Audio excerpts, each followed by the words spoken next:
Hey guys, it's Peter, and welcome to my channel, Peter's Reality TV Recaps and Opinions, better known as, and that's my opinion with Peter Ma. And I just realized I forgot to move the dog bed behind me. So professional. Or as they said on The Simple Life, so professional. So, today we're going to talk about Thousand Pound Sisters. I finally got caught up on this week's episode, which is the episode where the Slayton family has made their way down to Pensacola, Florida, and Amy loses her mind. So let's talk about this. This is actually the episode before the finale. The finale is next week. The preview for the finale showed what we have known the entire season, which is that Tammy's husband, Caleb, passes away, sadly. And so I have a feeling that's what pretty much the whole next episode is going to be about. I've had quite a few people message me about this and say, like, you know, what do you think about this or whatever. I mean, I don't really know what to say. I think it's horribly sad. I have seen that Tammy has come out and said to certain, like, outlets and things like that. I don't know where she said it, but people have sent these things to me where Tammy has said that she felt like the production crew tried to kind of like over-sensationalize Caleb's funeral for the purpose of television and things like that. And if that's the case, if Tammy did say that, I think that that's really, really sad. I think it's going to be a really sad episode to watch. I think it's going to be a really, really hard episode to watch. I have to say, going into watching this season of Thousand Pound Sisters, which if you don't know, just before the season started, I like binge watched the first 4 seasons. So I like watched them then started this season. I really, you know, like I had been talking to Amy behind the scenes and stuff, and she was very, very worried on the public's perception of her having several meltdowns. Like she had said that to me. She said, you know, I have like a meltdown in this episode and a meltdown in this episode, and I'm really like worried what people are going to think about it, and things like that. I had kind of really hoped throughout the period of the season that Amy would get some help, that maybe she would get into some therapy and things like that. I thought we would find, it feels like it's been a very, very short season, first of all. I mean, we're now talking about reality show seasons being, I mean, the Housewives are like 20, 21 season. Vanderpump Rules are like 21 to 24, 20 to 21 episodes. Vanderpump Rules is like, and I know, like, you can't compare the two shows, but like even the TLC shows, most of those shows are, you know, a lot more episodes. I think like the Plaths are the Welcome to Plathville is a lot more episodes than this. Below Deck is a lot more episodes. So it's interesting to me that this show is like so short, because I think that there's so much more that they could have done with this season. They could have shown more about what's going on with the divorce of Amy and Michael. They could have shown maybe like Amy hopefully getting some help and things like that. Unfortunately, I don't know if that's going to come out in the last episode, which is going to get people to want to watch the next season, which is what I have to believe, is that there's going to be all this stuff that happens. And the one thing about reality TV, and I just covered the new episode of Vanderpump Rules in my last video that I did over here, that's interesting is that I saw a lot of comments online about the first episode of Vanderpump Rules, and people were like, we already know all this. Like, all this has already happened. Like, we already know about that. But reality television isn't filmed in real time, right? And one of the things that has occurred over the years since reality television started, like I can remember when I very first started watching reality television, which I think the very first show I ever watched was Survivor, like the first season of Survivor. Well, when that occurred, social media wasn't really this big thing out there, and definitely not like it is today with Instagram and TikTok and, you know, and YouTube videos and all this kind of stuff, and podcasts and people talking about what's going on and all this kind of stuff, and, you know, all these people getting exposed for this and getting exposed for that. So from the point that you know, filming wraps to the point where filming begins again, and then that season is edited and put out there for the public to watch, so much has happened, but much of that has happened online. Like, much of that has been already discussed on podcasts and shown on Instagram and discussed on Instagram, and I follow all those Bravo accounts and all the reality TV accounts, so I see all that stuff come up when it happens in real time, right? So when you watch it in a reality show, it's not that shocking anymore, you know? I'm actually kind of surprised, like, so I finally caught up on this week's episode of The Bachelor last night as well. I also watched Good Grief, the movie with Dan Levy on Netflix, so if you guys want to hear what I have to say about that, that's over on my Peter Does Stuff channel, which is where I'll do, like, movie reviews and television show reviews that aren't reality TV.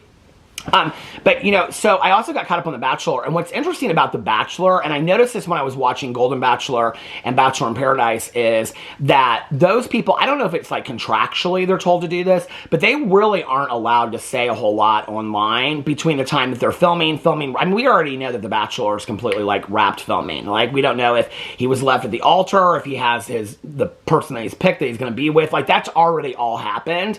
And so they're keeping it a complete secret, you know? It's like RuPaul's Drag Race. Like, that's already, you know, completely done. And, you know, they already know who the final 2 or 3 is. And we're just watching it real time. And so those people have to stay off social media, which is a lot of times, like on RuPaul's Drag Race, how they know who the queens are going to be that are on the new show, because they kind of go silent for a while on social media. To the point where a lot of those queens, like in the first couple seasons where people clued in, like they're not being active on Instagram, they're not being active on Twitter, they're not being active here or there. This is before TikTok. That then what happened was those queens were going to they had to have friends of theirs and family members run their social media accounts, so it looked like they were still being active even though they were actually shooting the show, and they couldn't be on their, you know, their cell phones and stuff like that.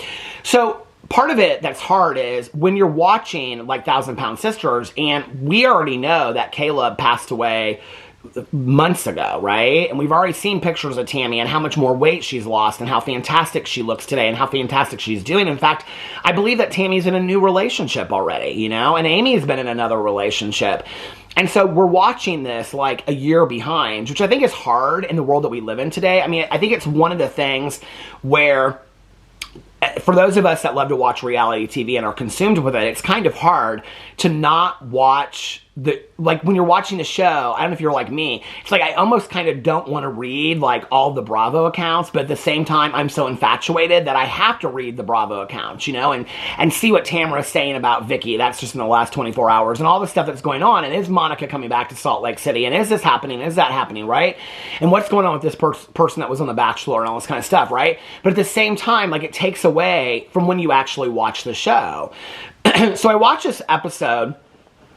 Amy had told me that she had had several meltdowns. She didn't say anything about the end of the show. And so I really, to be honest with you, I wasn't expecting this to be as bad as it was, except for that I had seen the preview from last week. The one thing about Thousand Pound Sisters I think is interesting is they actually show quite a bit of the next episode in the preview. And I think like they should just show glimpses of it. I don't think they should show much of that. So they're in Pensacola, Florida. It's the last day of the vacation. Chris goes parasailing, which I loved that scene to see. Chris go parasailing and things like that, and him, like, you know, accomplishing his dreams. That was like such a cool moment to see. And you know, and there was a scene at the very end of the episode before that, going into the next episode, which is where the Gage and Glenn are going crazy, and Amanda picks up the kids and says she's going back to the house. And the next day they're showing it in this week's episode, and they're talking about it, and they're saying, you know, like, she's like, I bought a new dress, I brought new underwear, and Misty's kind of like laughing at her, and she's like, why'd you need to buy new drawers? Did you think you were going to meet somebody? And Amanda kind of laughs, like, well, I might want to meet somebody down here. But I totally, like, you know, I've lost like 60 pounds. I remember, like, when you get to the point where it's like, you got to buy all new clothes because nothing fits again, and you get so excited, you know, to go out to a new restaurant and wear new stuff and all that kind of stuff, you know? So that was kind of how the whole episode started, was that Amy and Amanda went back to the house and took Glenn and Gage. Now, for those of you that have watched my videos for a long time, you know that my husband and I have chosen not to have kids. It's just a decision that we made very early on in our relationship. Many of our friends have kids. I've been around, you know, like, my friends, you know, my cousin's son, all that kind of stuff my entire life. The thing that's interesting to me is that Amy is somebody that wanted to have kids so much. I mean, she talks about this being a dream of hers since she was like very, very young. I don't know that Amy had any kind of idea of what she was getting herself into. And she kind of goes in this constantly saying that she's a single parent, she's a single parent. And I feel really bad for her that she's a single parent having to deal with these things. But in all honesty, watching the show, I mean, the reason she leaves Michael is because Michael was no help for her. So the reality is she's been dealing with these kids on her own for quite some time without Michael before. And I just have to be honest about this. And y'all know I love Amy, okay? But, like, I have friends of mine that have 4 and 5 kids, working 2 jobs, and are struggling to put food on the table and do all that kind of stuff, and are able to manage crying kids in a kitchen and all that kind of stuff. Like, Amy seems to, like, as soon as it happens, she seems to break down, which for me is there's so much more going on there than just the fact that she can't handle kids. And I think on this trip is when the rest of the family starts to figure it out. Because it's interesting, because Amy says, so what happens is there's this huge blow up, okay? They're eating dinner, and then Amy tries to put Glenn down to bed. She can't get him to go down to bed. Tammy tries to give her some advice. She blows up on Tammy and says that Tammy is being harsh to her and being mean to her, that they're all telling her what to do, and she's so tired of people telling her what to do. And so she decides that she's going to leave and go back to Kentucky in the middle of the night. That's always her go-to, is to, like, you know, it's like, you know, fear or flight kind of thing. She's always just going to, like, run away, and I'm not dealing with this anymore, you know? What's interesting to me is then she says in there that nobody's helped her on this trip. They've literally all helped her the entire trip. Like, when you see it, and I don't know what's in the edit and what's not, but, like, Amanda has done more. And Amanda says, she goes, I've done more than anybody here. I'm the only one that's been helping. Amanda does more than even you see Amy doing much of the show, right? And Tammy is holding on to the kids, and she's feeding the kids much of the time. And so it's interesting to me that Amy, and as soon as she has this breakdown, she takes, like, a 5-minute break, and then she goes outside, and she wants to, like, immediately apologize to Amanda and make it right, which is such a Peter Mon move. Like, that is so me, who I was way back in the day. Like, those were early days with me and my husband. Like, we would get into a fight, you know, and I would say something, I'd immediately want to, you know, because that's how I grew up. My mom and I would be like, oh, I'm sorry, I love you, whatever, and everything would be forgotten, you know? And so with my husband and I, when we got together, I would want to do that too. And he'd be like, no, you need to give me some space, okay? Like, we just had this argument. Like, I know that's how you grew up and how you used to do things, but I'm not like that. And so I had to learn in our relationship to give somebody space. I so relate to Amy in that and wanting just to fix it and make it right. I'm not that person today because I've worked through a lot of that stuff. And that's where I really felt for Amy. And, you know, and they kind of clue into it at the end. They're like, there is so much more going down here. But Amy ends up pushing and, like, scratching Amanda. I was like, okay, I'm not, like, physical is crossing a line for me. And I think that was, like, kind of a wake-up call for Amy. You could see where she felt really, really bad about it. But you don't ever see them, which is interesting to me that they say Tammy says we've never gotten physical with each other, which is interesting that they're siblings. Like, I don't have any siblings. I'm an only child. But my mom and my aunt, I mean, they used to tell horror stories of how they used to physically fight when they were growing up. And they were, like, 2-3 years apart, right? So, and my husband shared stories about how he and his brothers used to fight. And so, it's interesting to me that they've never, like, in their lives had any kind of, like, physical interactions as siblings. But Amy, like, goes off on all of them, and she just, like, loses it completely. And I'm watching this scene, and I'm like, well, first of all, I felt really bad for Amanda, because they were all, like, really just trying to help Amy, and she couldn't hear it in that moment. She just could not hear it, you know? And she just was like, I'm going home, and whatever. And Amanda's like, my kid is not driving you back to Kentucky, because that was Amy's ride, was Amanda's son. And I was so glad that Amanda said that. So then Amy settles down and whatever. But, like, I'm sitting there and I'm watching it, and I'm like, okay, Amy needs real help. Because Amanda says something like this about the fact that it's constantly Amy thinking that anytime one of the kids cry, okay? Kids act out. Kids are tired. Kids don't want to eat. This is kids. I think anybody out there that has kids or have been around kids, no, kids act up, right? It's why I've done 15 rant videos on my drama channel about kids' birthday parties on a Sunday at 2 o'clock. Nobody wants to go to a kid's 2-year-old, 3-year-old's birthday party on a Sunday at 2 o'clock because it ruins your effing Sunday. Nobody wants to go to that, right? Because we know that. Well, Amy acts like she had these kids and she didn't know that this is how kids act. But it's deeper than that. It's not about that, right? It's about the fact that she's overwhelmed with this divorce. She's overwhelmed. She's stressed out about all this kind of stuff. She really is like, I mean, she never really loses any more weight after she had the original surgery. I think that's a lot in her head. She sees all these people around her losing weight. She's not really physically or emotionally taking care of herself. They constantly say stuff to her on there about her sleep pattern, which is interesting because I've seen Amy online a lot, like 3 and 4 or 5 o'clock in the morning, which that's interesting to me that they say that on the show. And I'm like, okay, so, you know, but she always just act like she's like feeding the kids late at night and whatever. And they're saying that they've got to get her on a schedule and whatever. You know, Amanda's had several kids. Missy's had kids. Chris has kids. It's like, I don't know why Amy's not asking them for help instead of seeing that. Maybe it's in the delivery, but I didn't see anything in the delivery of how they walk on eggshells around Amy. They really, really do. But really what it is, and this is where I really felt for Amy, is that, but I don't condone anything that Amy did. I just want to make that clear at all. She should never have laid her hands on Amanda. She should have never have spoken to any of them the way that she did. Chris has always had her back, and so has Amanda. And she was like really rude to her. And when Tammy stormed off, I was like, y'all just need to walk away, you know? And it's like when Stassi goes crazy on her last birthday party and Kristen and Katie walk away, they're not going to like deal with it anymore. That's what they need to do. They need to just let Amy blow up and be like, no, you're not going to take the kids. And if you want to take a bus back to Kentucky, take a bus back to Kentucky, you know? But what it is that Amy, every time one of those children cries or won't go to sleep or won't eat, she constantly questions herself and her self-worth of being a mother. I'm not good enough, because she had a mother that wasn't that way with her. And so she's constantly like, I don't want to become my mother. I don't want to be this. I don't want to be the bad mother. Am I a bad mother? Do people perceive me to be a bad mother? And all this is going on in her head. And that's why Amy needs to get some help. She needs an outside perspective that is not coming. The call is coming from inside the house of her family. She needs somebody on the outside that has no connection to this family at all, that can help her with this, that can help her see this in a way, because she's not seeing it. You know, and I mean, like, the whole smoking thing came out, and, you know, like, I reached out to Amy about that, and I was like, Amy, like, let's talk about this, you know, whatever. And she's like, no, I'm going to deal with it. And her way to deal with it was to say that it was her New Year's resolution to quit smoking. I think it's a deeper issue than that, you know, but she knows those things. Those things are in her head. Like, am I a bad mom because I was smoking, you know, with my kid on my lap? Yeah, that's not a good choice, Amy, you know, and I'm not writing hard for the girl. I'm just saying, like, you need to take a look at these things. It's not just a New Year's resolution. It's learning parenting skills and how to be a better parent. And that to me seems kind of common sense, in all honesty. But, like, you know, I'm sitting there and I'm like watching this and I'm like, this girl is like lost. Like, she needs help. Like, she needs real help. And I don't even think, like, Michael having the kids where he gives them to his mom for the weekend is, if that's what's going on, because that's what I've heard, you know, like, and when I've seen things on social media and whatever, that's really helping either, you know, and the family cannot raise these kids. Amy has to step up and become a parent and raise these kids, and she can't do that on her own.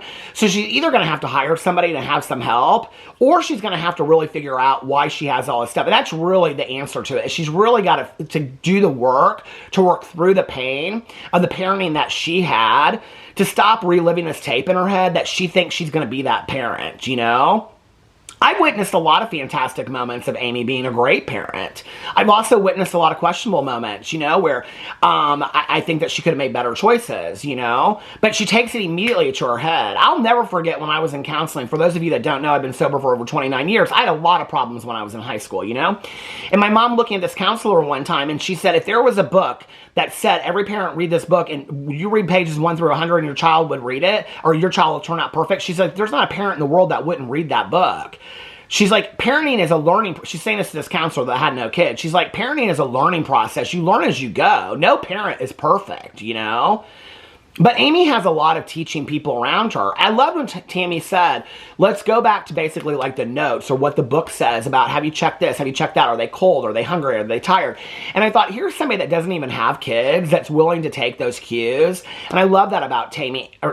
Amy's just going to have to be able to be open to not the criticism as she perceives it, but as the help that they are trying to give. And also have somebody, they need family counseling. The whole family needs family counseling, okay? But Amy specifically needs some therapy to really help her through these deep-seated issues. And it really worries me for her, because going forward, she's going to have to fix that piece before she can be the parent that she wants to be. And I think we all know that watching it. And to Amy, if you're watching this, and I know she watches these videos, Amy, I hope that you get the help that you need. I truly do.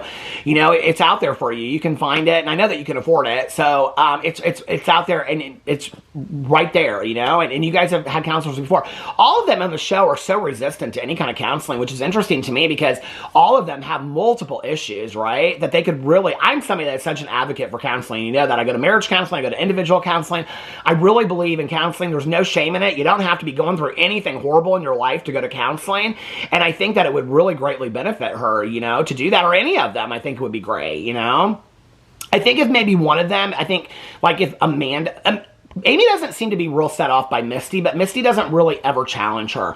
I think if maybe Misty said, hey, Amy, I'll go to a session with you to get you started, I think that might be a way to get her through the door, you know. But I wish the best for Amy and all of them, honestly. I've loved watching them. I fall in love with all the Slaytons, or, you know, whatever their last names are, Halterman Slaytons, you know. I've fallen in love with the whole family, and I want the best for them, you know. But it's also, I think one of the things that's the most endearing about the show is that they show their faults, and they show the mistakes that they make, and they try to grow and change from it and things like that, right? And I feel horrible for Tammy having lost Caleb, and I think next week's episode is going to be just really tough to watch. I mean, he's such a sweet guy, such a nice guy, you know, and I can see how much they love each other. So It's going to be a really hard finale to watch. It's going to be interesting to see how production handles it after I've heard, you know, that Tammy wasn't really happy in the direction that production was pushing it, and they were wanting to, like, pull more emotion out of it than there was and things like that to basically have this, like, catastrophic finale. I don't know if that's the case or not, but if that's the case, that kind of is sad. But I think that also goes along with reality television. We know that today, right? Anyway, let me know what your thoughts are in the comment section below. I love you guys, and I'll see you tomorrow. Bye.